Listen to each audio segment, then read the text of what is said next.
경찰이 강원 산불에 대한 수사에 속도를 내고 있습니다.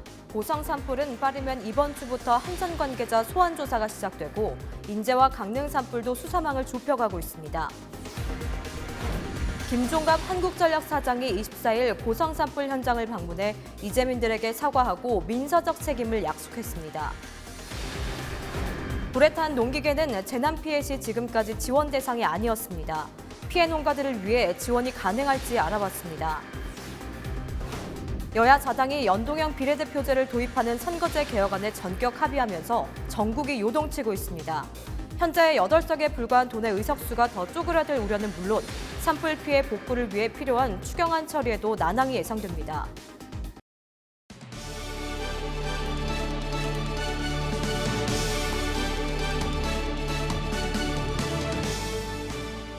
시청자 여러분 안녕하십니까? 헬로티비 뉴스 강원입니다. 첫 번째 소식입니다. 김종갑 한전 사장이 24일 고성 산불 현장을 방문해 이재민들에게 사과했습니다. 김 사장은 한전 설비에 발화된 것에 대해 죄송하다며 민사적으로 책임질 부분은 책임지겠다고 밝혔습니다. 이재민 배상 문제에 대해서는 한전이 태스크포스를 구성해 협의해 나가기로 했습니다. 노지영 기자가 보도합니다. 김종갑 한전 사장이 24일 산불 피해 주민들을 찾았습니다. 고성 산불 원인에 대한 한전의 입장을 밝히기 위해서입니다. 한전 사장이 나타나자 이재민들은 일제히 준비한 현수막을 들어 보이며 피해 보상을 외칩니다. 한전 사장은 사죄하라! 사죄하라! 사죄하라! 사죄하라! 국립과학수사연구원이 고성 산불은 특고 앞선이 강풍에 떨어져 나가면서 발생한 아크불티가 원인이라는 감정 결과를 내놓으면서 즉각적인 피해 보상 요구가 쏟아졌습니다. 한순간에 삶의 터전을 잃은 이재민들은 생계를 이어갈 수 있는 현실적인 대책 마련을 촉구했습니다. 뒤에 사진 보이시죠? 저희 집이에요. 18채 사업장 집 다 탔어요. 집 사업장 다 물어주실 거예요? 보상 다 해주실 거냐고요? 이재민들 집 사업장 다 탄 거 보상을 해줄 거냐 말 거냐? 그걸 얘기하러 와야 되는 거 아닙니까? 김종갑 한전 사장은 산불 이재민들에게 고개를 숙이며 형사적으로 책임이 없다고 하더라도 민사적 책임을 지겠다는 입장을 밝혔습니다. 이번 산불이 한전 설비에서 비롯됐다는 점에 대해서 진심으로 사죄를 드립니다. 저희는 수사에 성실히 임하고 있습니다. 한국전력으로서는 수사 결과 형사적인 책임 여부에 관계없이 대책위하고 또 지방자치단체하고 협의를 해서 하지만 일부 주민은 한전 측의 보상 절차와 범위를 문서화해 줄 것을 요구하기도 했습니다. 함부로 얘기하지 마십시오. 발표문을 분명하게 종이로 우리가 법적으로 대응할 때는 토시 가지고도 싸울 겁니다. 어휘 하나 가지고도 싸울 겁니다. 전세 재산을 날렸기 때문에 하기 때문에 분명하게 모든 것은 종이로. 김종갑 한전 사장은 이재민들에게 사과한 뒤 인근 산불 비상대책위원회를 찾아 위원과 30여 분간 대화를 나눴습니다. 한전 사장은 모든 도의적 책임과 그런 부분을 지고 TF를 구성해서 우리 비상대책위원회와 앞으로 계속 협의를 해 나간다. 그렇게 결정이 됐고요. 그래서 저희 의견이 반영되지 않으면 즉각 우리는 투쟁으로 돌입하고. 한전 사장단은 이날 고성 지역에 이어 한전 속초지사로 이동해 산불 이재민들에게 사과했습니다. 한전 측은 경찰 수사 결과가 나오면 비상대책위원회와 협의해 신속하고 합당한 조치를 취하겠다고 밝혔습니다. 산불 원인에 대한 경찰 수사가 속도를 내고 있는 가운데 한전이 산불 피해에 대한 책임을 어디까지 지게 될지 주민들의 관심이 집중되고 있습니다. 헬로티비 뉴스 노지영입니다. 경찰이 한전 속초지사, 강릉지사에 대한 압수수색을 벌이며 고성 산불 원인 규명을 위한 수사가 속도를 내고 있습니다. 빠르면 이번 주부터 한전 관계자 등이 소환될 예정인데요. 경찰은 또 강릉과 인제 산불 원인을 밝히기 위한 정밀 감식과 탐문 수사에 수사력을 집중하고 있습니다. 장진철 기자의 보도입니다. 지난 4일 잇따라 발생한 강원 산불의 명확한 원인을 밝히기 위한 경찰 수사가 본격화됐습니다. 경찰 수사는 고성과 강릉, 인제경찰서가 각각의 산불 수사를 맡고 강원지방경찰청 광역수사대가 수사 지휘 등 지원하는 형식으로 진행되고 있습니다. 경찰은 고성 산불과 관련해 지난 23일 한국전력 속초지사와 강릉지사에 대한 압수수색을 통해 사고 전신주의 설치와 유지보수 관련 서류 등을 확보했습니다.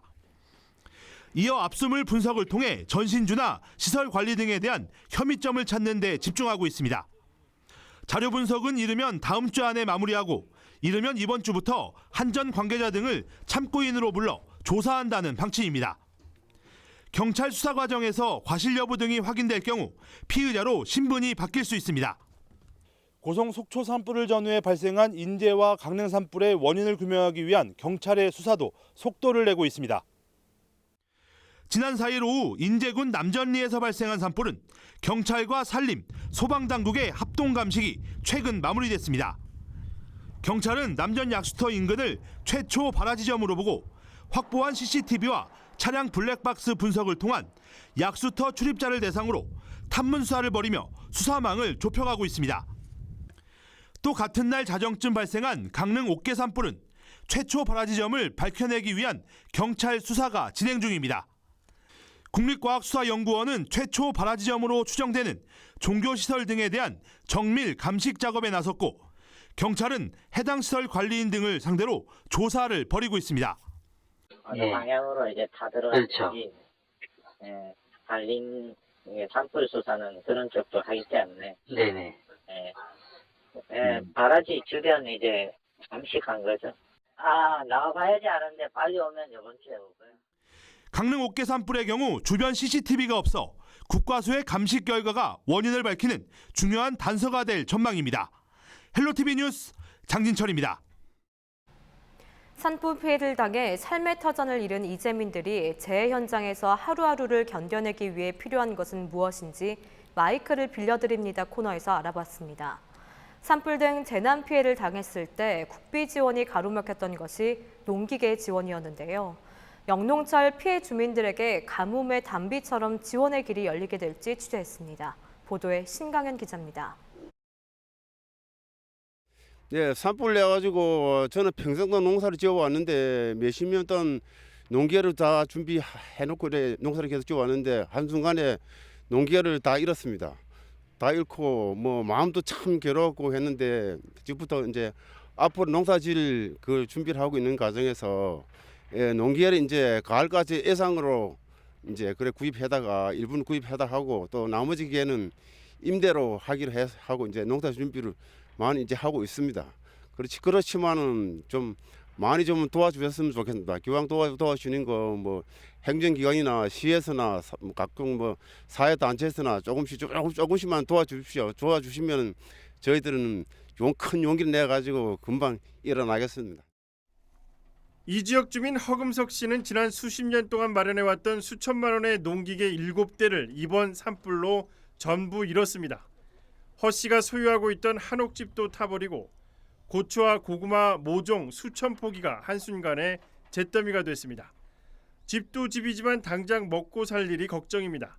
특히 산불로 잃은 농기계는 지원 대상이 아니어서 더욱 막막합니다. 모종 역시 지원을 받을 수 있는 대상이 아닙니다.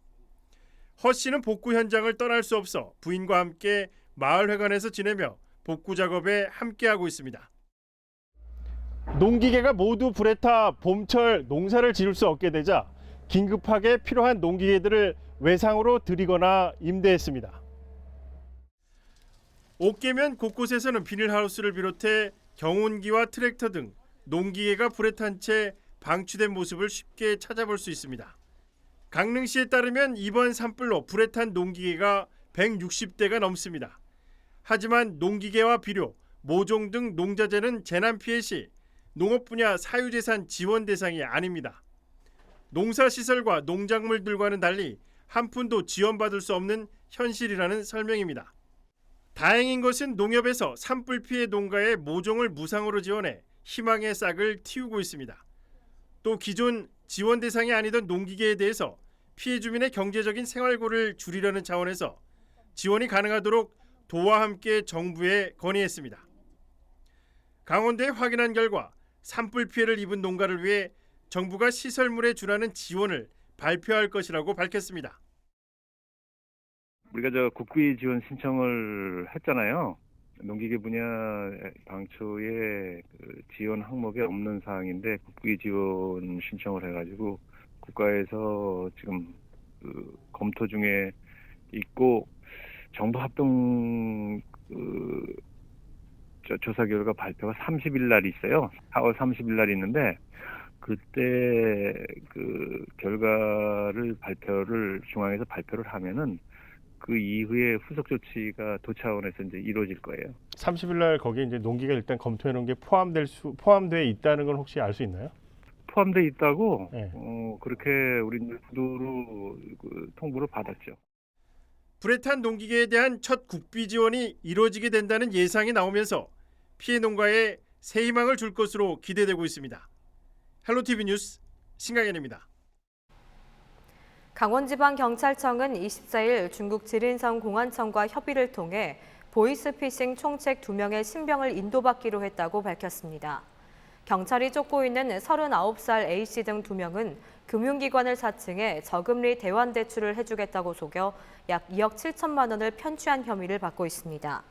강원경찰은 지난달 보이스피싱 조직원 6명을 붙잡아 이 중 2명을 구속했으며 이 과정에서 총책 2명은 범행 직후 중국으로 도주해 인터폴에 적색 수배를 요청했습니다. 강원경찰과 중국 지린성 공안청은 이번 협의를 통해 보이스피싱 범죄 정보 교환 등 11개 항목에 상호 협조하기로 해 앞으로 보이스피싱 범죄 수사에 큰 도움이 될 것으로 기대됩니다.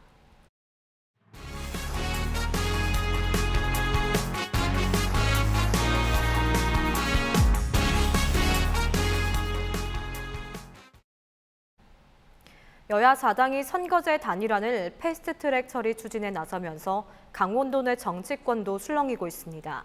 선거제 단일화대로라면 8석에 불과한 도내 국회의원 지역구 의석수가 줄어들 것이라는 우려 때문인데요. 더욱이 국회가 이로 인해 공전되면서 당장 강원 산불 복구 예산이 담긴 정부 추경안 처리에도 난항이 예상됩니다. 성기석 기자의 보도입니다. 지지부진하던 선거제 개혁안에 여야 4당이 전격 합의하면서 내년 총선을 겨냥한 입지자들은 물론 도내 유권자들도 혼란에 빠졌습니다. 현재 8석에 불과한 도내 국회의원 지역구 의석수가 한 석 더 줄어들 가능성이 높아졌습니다. 선거제 개혁안이 국회를 통과해 연동형 비례대표제가 도입되면 인구수 하한선 15만 3,405명을 넘지 못하는 속초 고성 양양선거구는 조정이 불가피해집니다. 문화와 생활권이 다른 지역들이 하나의 선거구가 될 기형적 상황을 우려하는 목소리도 높습니다. 같은 생활권이 아닌 분들하고 이제 지역구가 같이 되면은 사실상 그런 식의 어떤 지역구 획정을 중앙정치권에서 논의를 한다는 것 자체에 대해서는 불만도 불만이지만 정치 관심도가 떨어지는. 아직 넘어야 할 산도 많고 여야 각 정당이 강원도 몫을 배려할 가능성도 있지만 패스트트랙 소식에 상황이 여러모로 혼란스럽게 된 것만은 분명해 보입니다. 더욱이 빠른 산불 피해 복구를 위해 중앙 정치권에 초당적인 지원과 협력이 필요한 강원도로서는 현재의 경색 국면이 더욱 아쉬운 상황입니다.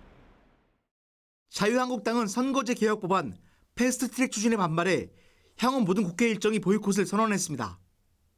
국회가 공전하게 되면 산불 피해 복구를 위한 예산이 담긴 정부 추경 예산안 처리에도 난항이 예상되기 때문입니다. 때문에 국회가 재난 복구용 추경 예산은 현 정국과 분리해 원포인트로 처리해야 한다는 목소리가 높아지고 있습니다. 헬로티비 뉴스 성기석입니다. 영월 대표 지역 축제인 단종문화제가 곧 열립니다. 그런데 최근 축제 프로그램 중 하나인 정순왕후 선발대회를 두고 시끄러운데요. 어떤 내용인지 취재기자와 자세히 알아보도록 하겠습니다. 스튜디오에 김선아 기자 나와 있습니다. 네, 김선아 기자. 정순왕후 선발대회는 매년 단종문화제 때 이제 시행이 되던 건데 왜 갑자기 이렇게 논란이 된 거죠?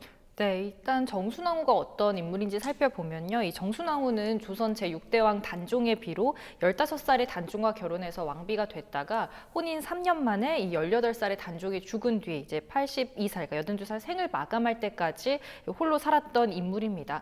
이 정순왕후 선발대회는 이런 정순왕후의 충절을 기리고 정신과 삶의 궤적을 재조명한다는 취지에서 영월군이 단종문화제 대표 프로그램으로 20년 넘게 진행해오는 대회인데요. 그런데 최근 SNS SNS에서 이 정순왕후 선발대회가 시대착오적이라는 이야기가 나왔습니다. 일단 직접적인 비판을 받은 곳은 서울 종로구인데요. 이 영월과 자매결연 도시이기도 한 이 종로구도 정순왕후를 기리는 추모문화제를 매년 하고 있습니다. 일단 종로구에 정순왕후가 머물렀던 청룡사나 남편의 안녕을 기원하기 위해서 정순왕후가 날마다 올랐다던 동망봉, 그리고 단종과 이별한 영도교 등이 있기 때문인데요. 이 종로구에서 올해 처음으로 만 15살에서 20살 여성을 대상으로 이 간택 행사를 재현하는 정순왕후 선발대회를 계획해 진행하려고 했습니다. 그런데 이 대회 내용을 자세히 보면 조선시대 임금의 배우자를 선택하던 이 3단계 간택 절차를 재현하는 내용이 들어가 있는데요. 이 초간택, 재간택, 3간택이라는 과정에서 이 부엌신에게 인사한다는 의미의 소뚜껑 밟기나 아버지 성함 한자로 쓰기 등을 심사를 합니다.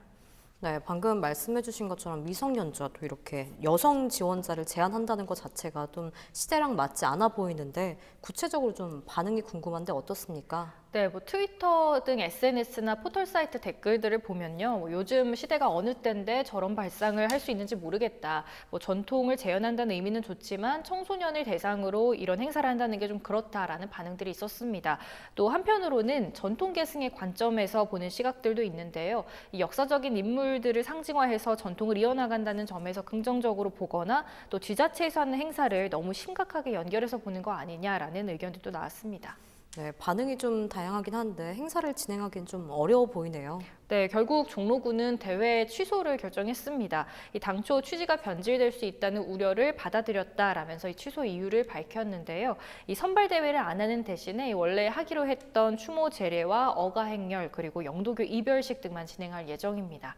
네, 종로구는 시작도 전에 이렇게 바로 취소가 된 건데 영월구는 20년 넘게 계속해서 하고 있잖아요. 큰 논란은 없었던 걸로 알고 있는데 올해도 진행이 되는 건가요? 네, 올해도 역시 예정대로 진행합니다. 26일인 축제 첫날에 진행을 하는데요. 이 영월구는 이번 대회는 뭐 종로구처럼 뭐 미성년자를 간택하는 자리도 아닐 뿐더러 또 단순 미인 대회가 아닌 정순왕후의 강인한 정신을 재조명하고 이를 현대적으로 해석해 전통을 계승하는 자리라고 설명했습니다.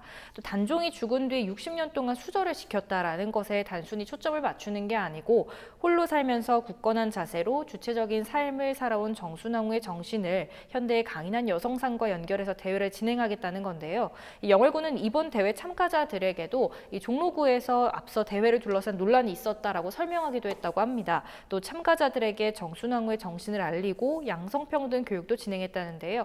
이 관련해서 영월군 입장 들어보시겠습니다. 본선 진출자를 대상으로 행사적 템포와 함께 워크숍을 진행하고 있는데요.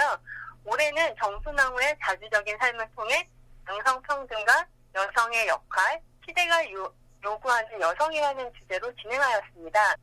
슬픔 속에서도 자신의 삶을 능동적으로 개척한 정순왕후의 강인한 정신과 삶을 재조명하고 이를 통해 현대를 살아가는 시대 정신을 지닌 여성을 선발하는 행사이며 네, 영월군과 좀 종로군 이 대회에 좀 다른 부분들이 좀 많아 보이는데 사실 좀 시대가 계속해서 바뀌는 만큼 대회가 좀 재정비가 돼야 될 것 같아요. 어떻습니까? 네, 이번 대회뿐만 아니라 선발 대회를 둘러싼 논란은 이전부터 많았는데요. 여성 인권 신장의 측면에서 이런 대회가 시대 흐름과 맞지 않는다는 지적이 많습니다. 또 영월군에서 하는 대회는 인물의 정신을 잇는다는 차원에서 본다면 여성 상품화 지적을 받는 여타 선발 대회와는 좀 다를 수 있을 텐데요. 시대가 시대인 만큼 고려해 볼 만한 점들도 많은 것 같습니다. 이 관련해서 여성단체 입장 들어보시겠습니다. 꼭 그런 대회를 해서 정신을 해야 될 필요가 있냐라는 생각은 좀 들어요. 그런 어를 기리는데 꼭 여성들이 그렇게 대회를 하고 뭔가를 해야 된다라는 것들이 좀 시대적인 좀 어려움이 있다. 다른 걸로의 그 정신들을 다른 각도로 좀 바라봤으면 좋겠는데 저는 그렇게 대외적으로 그런 식으로 하는 것들은 지향 안 했으면 좋겠다라는 생각은 듭니다. 네, 26일 단종 문화제가 시작이 되는데요. 영월군의 취지대로 좀 전통 계승의 차원에서 행사가 좀 잘 이루어졌으면 좋겠습니다. 여기까지 듣도록 하겠습니다. 김선아 기자 수고하셨습니다. 오는 9월 말 춘천시로 관리권이 이관되는 춘천 지하상가 운영 방식이 공개 입찰 방식으로 결정될 가능성이 높아졌습니다.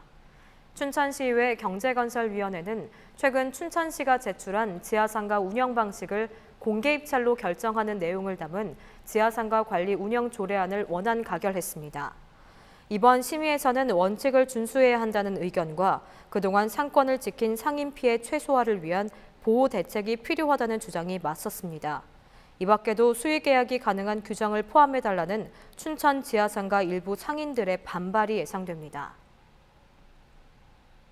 동해안 산불 피해를 돕기 위한 온정이 이어지는 가운데 전주시 입시보습협의회도 24일 CJ로 강원방송을 방문해 소정의 성금을 기탁했습니다. 이현철 회장을 비롯한 임원단은 언론을 통해 동해안 산불 피해 소식을 접하고 모금 방송을 본 후 회원들의 정성을 모았다고 밝혔습니다. 또 동해안 관광과 연수 등을 마련해 지역 관광 경기가 활성화될 수 있도록 작은 힘을 더하겠다고 강조했습니다. 후원금은 전국재해구호협회 등을 통해 기탁되고 동해안 산불 피해민들을 위해 사용이 됩니다. 우리 지역의 이슈 콕 짚어봅니다. 헬로 이슈 토크. 지역의 이슈를 콕 짚어봅니다. 헬로 이슈 토크 함께 하시죠.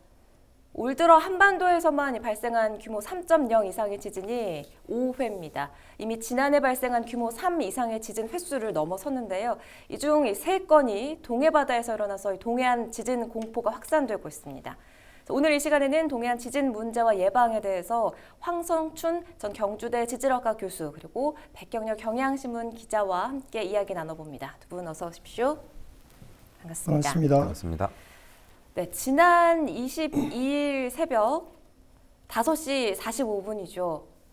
경북 울진군 동남동쪽 38km 해역에서 규모 3.8의 지진이 발생했습니다. 그보다 3일 앞서서 강원도 동해시 북동쪽 54km 해역에서는 규모 4.3의 지진이 발생했었고요. 자, 올해 들어 발생한 이 중규모의 지진이 동해 인근으로 지금 집중되고 있는 양상을 보이고 있죠. 그렇습니다. 최근 발생한 지진 때문에 좀 불안감을 느끼시는 분들이 많으실 네. 텐데요. 지진 추이를 좀 보겠습니다. 기상청이 발표하는 국내 지진 발생 추이를 보면은 2016년 경주 지진 이후로 지진 발생 횟수가 좀 급격히 늘어나는 양상을 보입니다. 네. 한반도 지역의 지진 발생 횟수가 2014년과 2015년에는 각각 40여 회였거든요. 네. 그러다가 2016년에는 252회로 급격히 증가합니다. 그리고 그 이듬해인 2017년에도 220여 회가 집계가 됐고 2018년에는 다소 좀 줄어가지고 115회로 집계되긴 했습니다. 네. 하지만 올해 22일까지 27회가 발생한 것을 기준으로 본다면은 연간으로 봤을 때 한 89번 정도가 된다 이렇게 봐지고요. 네. 관측일에는 역대 5위 정도에 해당되는 수준입니다. 규모 3 이상의 지진은 지난해 줄었다가 다시 좀 늘어나는 추세를 보이고 있는데 그 규모도 좀 커지고 있습니다. 네. 지난해 한반도 지역에서 규모 3 이상의 지진은 총 5차례 말씀하셨듯이 발생을 했는데요. 포항 지진의 여진으로 평가된 그러니까 지열발전소로 인해서 인재라는 드러났잖아요. 네. 이 포항 지진의 여진으로 평가된 규모 4.0 지진 한 차례를 제외하고 동해에서 발생한 지진은 한 번도 없었습니다. 그런데 지진의 규모도 최대 3.3으로 작았는데 반면 올해는 벌써 규모 3 이상의 지진이 5차례나 네. 발생했고요.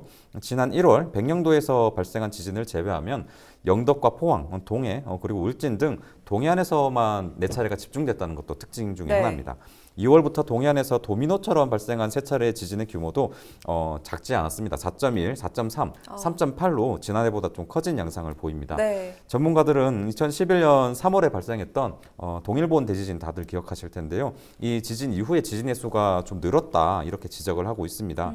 지진 전문가들은 한국만 놓고 보면 지진 발생이 동일본 대지진 전후로 증가하고 있다면 네. 발생 수뿐만 아니라 중규모의 지진 발생 확률이 뚜렷이 늘어나고 있다고 지적을 합니다. 네, 그 수치도 정리를 해서 말씀을 해주셨지만 지진의 강도도 세졌다 이런 설명을 해주셨어요. 요즘에 지진이 잦아졌다 이렇게 느끼는 이유 중에 또 하나가 그 사람이 느낄 수 있는 지진을 말하죠. 유감 지진 이게 또 늘고 있기 때문이라던데 이건 또 어떤 의미인가요, 교수님? 일반적으로 지진이 발생하는 곳을 그 진원과 진앙으로 나누는데 진앙은 그 사람들이 살고 있는 지표면을 이야기하는 거고 진원은 발생 지점 그러니까 지하 뭐 30km라든지 20km 이런 곳을 이야기합니다. 그래서 발생 지점인 진원으로부터 약 규모 3에서 4 정도를 우리가 리터 규모입니다만 규모를 지진 사람이 느낄 수 있습니다. 네. 그 느끼는 걸 유감 지진이라고 우리가 정의를 하는데 네.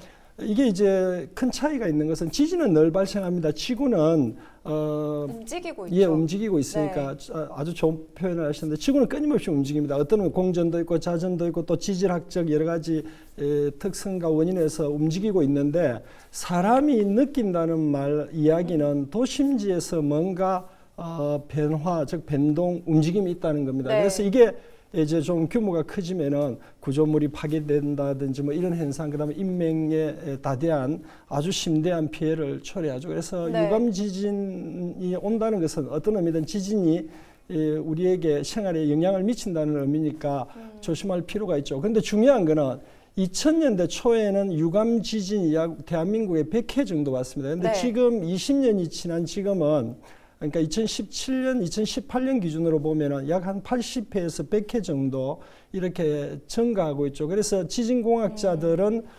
지금이 지진 빈발기에, 여기 이제 지진 주기설이 있는데 지진이 소강기가 있고 빈발기가 있습니다. 그래서 빈발기에 들어섰다는 이런 주기설로서 설명을 해가는 경향이 있습니다. 그렇군요. 자, 지금 동해안 해역에서 규모 4 안팎의 중규모의 지진이 잇따르면서 이게 더 큰 지진이 발생할 수 있는 어떤 그런 전조 증상이 아닌가 예. 그런 우려가 지금 높아지고 있는데요. 그렇습니다. 이번 22일에 울산 지진 네. 같은 경우에는 발생 깊이가 21km 정도로 추정이 됩니다. 네네. 지진 발생 4분 뒤에는 인근에서 또 규모 1.3의 여진이 또 있기도 했는데요. 다행히 지진을 느꼈다는 유감 신고가 경북이 11건이었고 강원이 1건 이렇게 해서 12건 정도였습니다. 네. 울진군이나 소방당국에 접수된 피해 상황은 다행히 없었고요. 하지만 더 큰 지진에 대한 있을 수 있다. 이런 주민의 스트레스는 좀 더 커지는 양상입니다. 네. 2016년 규모 5.8의 경주 지진이 있었고 이듬해 인재로 드러나긴 했지만 5.4의 포항 지진이 있었습니다. 그래서 한반도가 더는 지진 안전지대가 아니다. 네. 이런 인식이 국민들 사이에서 좀 퍼져 있는 게 사실입니다. 그래서 이러다가 진짜 지진 해일이 밀려오는 것 아니냐 이런 불안감도 나오는 건데요. 동해안 지역의 경우에는 1978년 지진 관측 이래 2차례 지진 해일로 피해를 입은 적이 있었습니다. 네. 83년 5월이었는데요. 일본 아키다현에서 발생한 규모 7.7 지진으로 인해서 울릉도와 동해 그리고 속초 지역에 1.2에서 2m에 달하는 파도가 밀려온 적이 있습니다. 그래서 한 명이 숨지고 2명이 실종됐고 2명이 다친 적이 있는 걸로 집계가 네. 됐습니다. 그리고 10년 뒤인 93년에는 또 역시 일본 홋카이도에서 규모 7.8의 지진이 나서 동해안 지역에 또 지진 해일이 밀려왔는데요. 네. 이 지진으로는 선박과 어망, 어구, 파손 등 당시 금액으로 4억 원 상당의 재산 피해가 발생한 것으로 집계가 됐습니다. 네, 지난 22일 이번 지진의 원인이 아직 규명되지는 않았는데 이 전문가들은 앞으로 이 동해 해역에서 지진이나 해일을 일으킬 수 있는 규모 6에서 7 수준의 지진이 또 발생할 가능성이 높다 이런 이야기도 이런 분석도 나오고 있더라고요. 이 동해상에서 이렇게 지진이 잇따르는 이유 어떻게 보십니까? 예, 앞에서 그 백경렬 기자님께서도 사례를 들어 설명했는데 지금 사례를 드신 거는 계기 지진에 관한 그러니까 우리나라가 관측 기계를 사용해서 측정한 거는 40년밖에 안 됩니다. 네. 홍성 지진 이후가 되는데 그 이전에 신라 시대 때도 지진 해일이 발생한 기록이 있고 네. 그다음에 조선조 숙종 때는 특히나 강원도에서 큰 지진이 와서 거대한 해일이 발생해서 인명상의 피해가 있었다고 이렇게 기록도 있습니다. 그런데 문제가 되는 것은 올해 초에 그 2월부터 시작하여 지금까지 세 차례 그 규모 한 4 전후한 지진이 일어났는데 이건 저희가 좀 유념해 볼 필요성이 있습니다. 네. 어떤 의미인가 하면은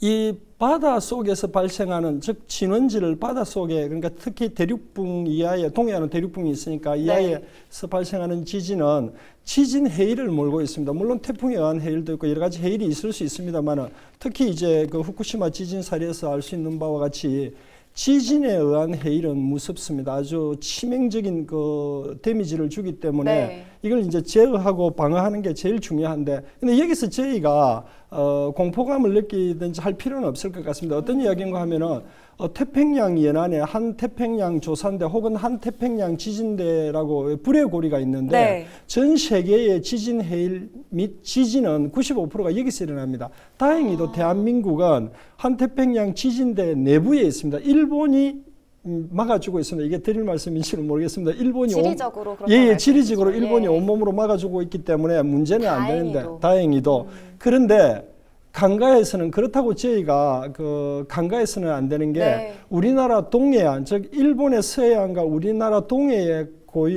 갇혀 있는 바다 동해안에서 발생하는 지진이 만약 규모 4 이상 6까지를 넘는다면 6에서부터 지진의 일이 발생하는데 위험하다고 판단을 해야 됩니다. 우리나라도 영향을 받을 그렇죠. 수 있다. 그러니까 한 태평양 지진대에 의한 영향을 받지 않겠지만은 일본의 서쪽, 우리나라의 동쪽, 동해안에서 발생하는 지진에 관해서는 저희들이 안심할 수가 없고 그게 특히 규모 6 이상이 발생하면은 아주 위험하다 이렇게 봐야 됩니다. 그래서 지금 지진이 빈발하고 있는 이 상황을 무시하거나 또 너무 가대평가해도 안 되겠지만 주의를 기울일 필요가 있습니다. 아주 중요하다고 볼 수 있죠. 말씀하신 것처럼 우리나라도 지진의 안전지대가 아니기 때문에 그렇죠. 이번 이 바다 지진을 계기로 해서 좀 대비를 철저히 해야 한다 이런 지적이 이제 나오고 있는데 어떤 부분이 가장 시급할까요?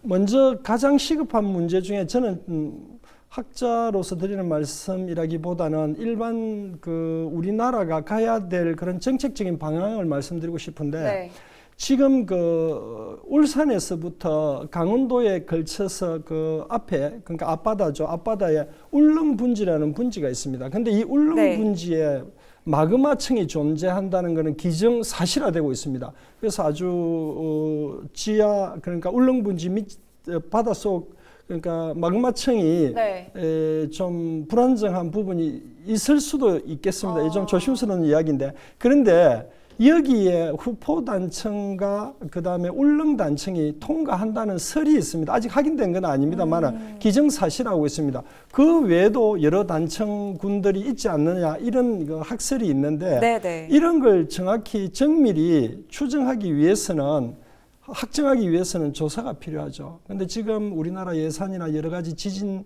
내진에 관련된 그런 관심사가 사실은 여기까지 미치지 않고 있습니다. 물론 2018년 작년이죠. 포항 지진 이후에 그 지진 대책안을 새로 수립했습니다. 수정했죠. 거기에는 포항 앞바다에 관해서도 그러니까 동해안에서 발생하는 지진에 관해서도 관심을 갖고 대책을 수립하자는 때인데 그걸 가지고는 좀 미약한 편이죠. 그래서 제가 첫 번째 강조하고 싶은 것은 일단 철저하게 그 동해안의 울릉분지에 관해서 지질학적으로 조사 연구를 하자가 첫 번째가 되겠고 두 번째는 한 태평양 조산대처럼 위험하지는 않지만 그래도 옛날 역사 기록이나 계기 관측 기록에 의하면은 지진에 의한 해일이 발생한 걸로 되어 있으니까 좀 대책을 차분차분히 수립해 가자가 될 수가 있고 세 번째 어떤 경우에도 이 정책적인 방향이 아주 중요할 것 같습니다. 그래서 정책적인 방향을 너무 바다에서 발생하는 지진이니까 직접적으로 우리 유감 사람이 느끼지 않는 지진처럼 보이니까 안전하지 않나 이렇게 할 수 있는데 지진 해일이라는 무서운 복병을 끌고 오니까 내륙 지진과 동등한 수준의 관심을 해상 지진에 관해서도 해저 지진에 관해서도 가져야 된다. 이걸 강조하고 싶습니다. 그렇군요. 자, 학계 설까지 지금 말씀을 좀 해주셨는데 정부 차원의 조사가 일단 이루어져야겠고 그에 따른 단계적인 대책이 수립돼야 된다. 이런 말씀을 해주셨습니다. 자, 올해 들어서 이 규모 4 안팎의 중형 지진이 3번이었고 모두 동해가 진원지였죠. 잇따른 지진을 우연이라고도 볼 수는 없겠는데 조만간 이 동해나 이 동해 쪽 육상에서 추가로 발생할 가능성도 있지 않습니까? 예단하기가 쉽지 않은 부분이긴 하지만 저도 충분히 그럴 가능성은 있다고 봅니다. 그런데 이제 학자로서 뭐 어떻게 발생하지 않는다 이야기는 어려울 것 같습니다. 왜냐하면 데이터가 필요한 거니까. 그다음에 연구 네. 결과가 필요한데 현재 이런 연구가 진행되고 있는 게 전무하니까 일단 좀 전에도 말씀드렸습니다만 국가적인 돈이 많이 드는 비용이 많이 드는 네. 부분이니까 관심이 필요할 것 같고 다만 제가 오늘 이 자리에서 강조하고 싶은 것은 2000년대부터 2010년대에 걸쳐 가지고 우리나라에서 50번 내로 드는 그러니까 4.8에서 5.0의 지진이 꼭 같은 곳에서 발생했습니다. 지금 올해 세 군데 발생한 곳과 동일한 곳에서. 그래서 어떻게 보면은 멀지 않은 시간 내에 좀 공포감을 유발하는 이야기 같습니다만 그렇지는 않은데 하여튼 지진이 반복돼서 올 확률은 높다고 보여집니다. 그래서 네. 제 생각으로는 그리고 또 지진이 일렬로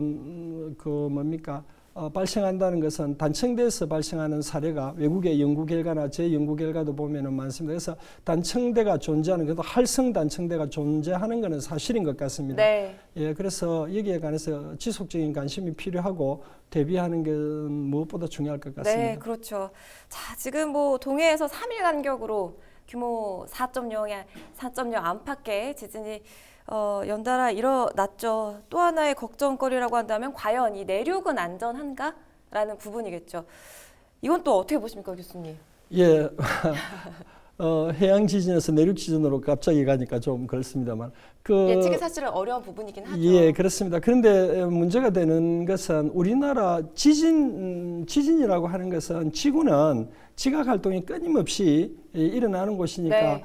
우리가 살고 있는 이 지구라는 이 생명 덩어리라고 저는 표현했는데 생명이라고 하는 건 움직이는 거니까 네. 그래서 움직이는 게 정상이다. 움직이지 않는 것이 비정상이다. 이렇게 인식하는 게 좋은데 다행히 우리 대한민국은 아주 지각 구조가 단단해서 일본과 같이 이웃나라 일본과 같이 뭐 움직임이 별로 없었습니다. 근데 이제 요즘 빈발기에 약간 접어들면서 네. 움직임이 많아지니까 지진에 관해서 관심이 근래에 증폭하는 건 사실인데 좀 너무 공포감을 갖는다든지 또 반대로 너무 뭐 큰 경주에서 지진이 일어났음에도 불구하고 2016년도에 9월 12일 날 일어났음에도 불구하고 뭐 사람도 한 명도 그렇게 사상자가 없었다 이렇게 안이한 마음을 먹으시는 분도 계시는데 제가 오늘 내륙 지진에 관해서 꼭 짚고 가야 될 두 가지 점을 말씀드리면은 네. 우리나라의 해공왕 신라시대 때입니다. 해공왕 때 가장 피해가 큰 지진인데 약 100명의 사망자가 발생했습니다. 그러니까 네. 옛날에 사망자가 발생한 지진이 있다는 것은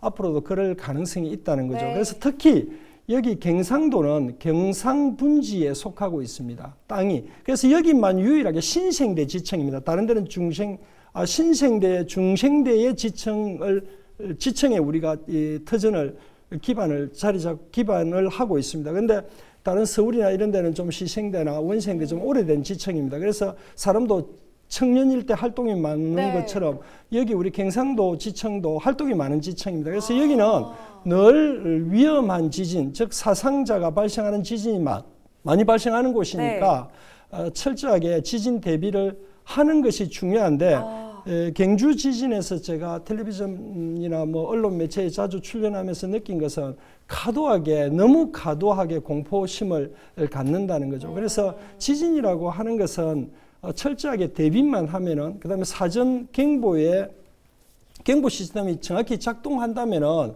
전혀 문제 없이 네. 생명을 지킬 수 있으니까 평소 철저하게 지진에 관심을 갖고 네. 지진에 대비해서 생활하시면은 대한민국에 살고 계시는 특히 여기 경상분지 위에서 살고 네. 계시는 경상도 시민 여러분들은 문제가 없을 것 같습니다. 자, 너무 공포감을 가질 필요도 없고 또 너무 안일해서도 안 된다라는 지적을 지금 해주셨는데 그렇다면 이제 한반도도 지진 안전지대가 아닌 만큼 우리가 안전대피 요령에 좀 관심을 많이 가져야 될 필요가 있겠습니다. 자, 이 부분 우리 백 기자가 한번 짚어주시죠. 네, 최근 지진이 좀 많이 나가지고 국민 여러분들이 거의 이제 좀 아실 것 같은데요. 한번 좀 상기하는 차원에서 한번 짚어드리겠습니다. 그래서 지진이 나면은 보통 진동이 한 1분에서 2분 정도 지속이 됩니다. 네. 그래서 이제 실내 공간에 계시다면은 책상이나 탁자 밑에 이제 들어가셔야 된다. 상식적으로 다들 아실 거예요, 이제는. 그래서 혹시 모를 추락물에 좀 대비하려는 노력이 필요하고요. 그리고 진동이 멈추면 밖으로 신속하게 빠져나가는 그렇게 해야 되는 조치가 필요하겠습니다. 그리고 엘리베이터를 이용하지 말라는 얘기도 정말 많이 들으셨죠. 네. 이용하지 말고 계단으로 이동을 해야 된다. 이렇게 지켜주셔야 됐고요. 이동 중에는 가방이나 이제 소지품 등으로 머리를 좀 가리고 보호하고 달아나는 것도 잊지 않으셔야겠습니다. 그리고 여진으로 땅이 흔들리거나 흔들릴 때 이 부분 좀 주의하셔야 되는데 벽이나 기둥을 잡는 건 또 위험할 수가 있습니다. 네. 이 부분은 좀 조심하실 필요가 있고요. 앞서서 계속 언급했지만 해안가에서 지진이 발생했을 때가 가장 좀 위험한 상황입니다. 그래서 해일의 위험이 좀 예상이 된다, 경보가 울렸다고 한다면 고지대로 이동하시는 것이 가장 중요합니다. 지대가 높은 곳으로 이동하셔야 되고 강원도와 같은 산간 지역에서는 산사태도 좀 우려가 되기 때문에 산 근처나 급한 경사지를 좀 피할 필요가 있겠습니다. 네. 그래서 동해안 지진 해일이 발생할 우려가 높아져서 동해안에서도 이런 준비를 좀 철저히 해야 된다 이런 네. 우려가 나오는데요. 경북도나 강원도 쪽에서는 이런 그 경보를 사전에 좀 울리고 주민들이 실제로 대피하는 그런 훈련을 좀 해야 될 필요가 있다. 네. 이런 지적이 좀 나오고 있습니다. 정부도 이제 최근 좀 동해안에서 지진이 반복되니까 좀 촉각을 곤두세우는 모습을 보이는데요. 19일에 동해 해역에서 지진이 난 이후에는 비상근무에 들어가 있고 행안부도 비상대기 인력을 늘리는 한편 추가로 대응 체계를 점검한다는 방침입니다. 네. 자, 이 동해상의 잦아든 지진에 대해서 정부 차원의 원인 규명이 무엇보다도 중요하겠죠. 또 한반도가 더 이상 이 지진의 안전지대가 아닌 만큼 이 동해안의 지진해일 발생을 가정한 피해 예방 대책의 점검도 반드시 이루어져야겠습니다. 자, 오늘 이 시간에는 동해안 지역의 잦은 지진에 대해서 살펴봤습니다. 오늘 함께해 주신 두 분 고맙습니다.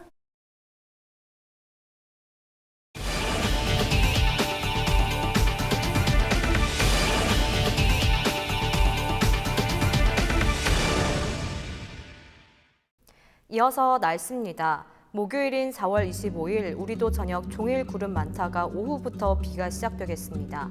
비의 양은 5에서 30mm 정도가 되겠고 금요일까지 이어지겠습니다. 아침 최저기온 춘천 12도, 원주 14도, 속초 10도 등으로 다소 쌀쌀하겠습니다. 비가 오며 낮 기온 크게 오르지 못하겠습니다. 춘천 17도, 원주 19도, 강릉과 속초 13도가 예상됩니다. 이어서 주간 날씨입니다. 영서 지역 이번 주 비 소식이 잦은데요. 양은 많지 않겠지만 금요일까지 길게 이어지겠습니다. 영동 지역도 대개 건조함을 달래줄 비는 금요일까지 길게 이어지겠고 다음 주 월요일 또 한 차례 비가 내리겠습니다. 우리 지역 바다 날씨입니다. 동해 전해상 비 소식이 있겠고 전해상 파도의 높이는 다소 높게 일겠습니다. 이어서 강원 산불 피해 지역과 주민들을 위해 써달라며 전국 재해구호협회를 통해 성금을 보내주신 기탁자분들을 한 분 한 분 소개해드립니다. 이광복 주식회사 동서식품 대표이사와 임직원분들 2억 원, 손영득 주식회사 한국고용정보 대표이사와 임직원분들 5천만 원, 한국전력과 그룹사 10억 원, 더불어민주당 경기도당 1,000만 원 기부해 주셨습니다.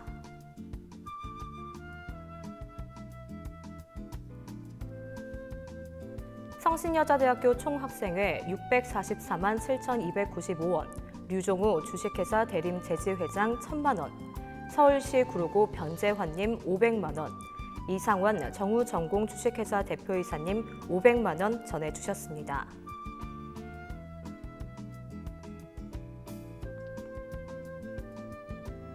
이종심 주식회사 권선개발 대표 500만 원, 임원응 효자건설 주식회사 대표이사와 직원분들 300만 원, 유원준 주식회사 더구메디칼 대표이사님 300만 원, 더불어민주당 고흥보성 장흥강진 지역위원회 당직자 일동 131만 2천 원 전달해 주셨습니다.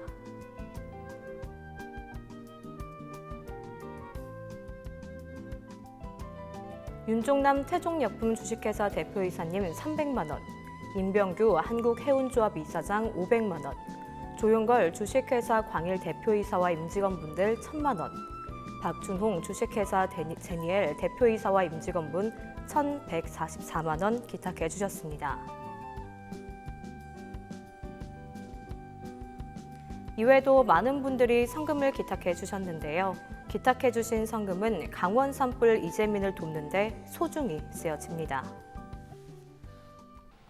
이상으로 헬로티비 뉴스를 마칩니다. 헬로티비 뉴스는 지영민과 함께합니다. 시청해주신 여러분 고맙습니다.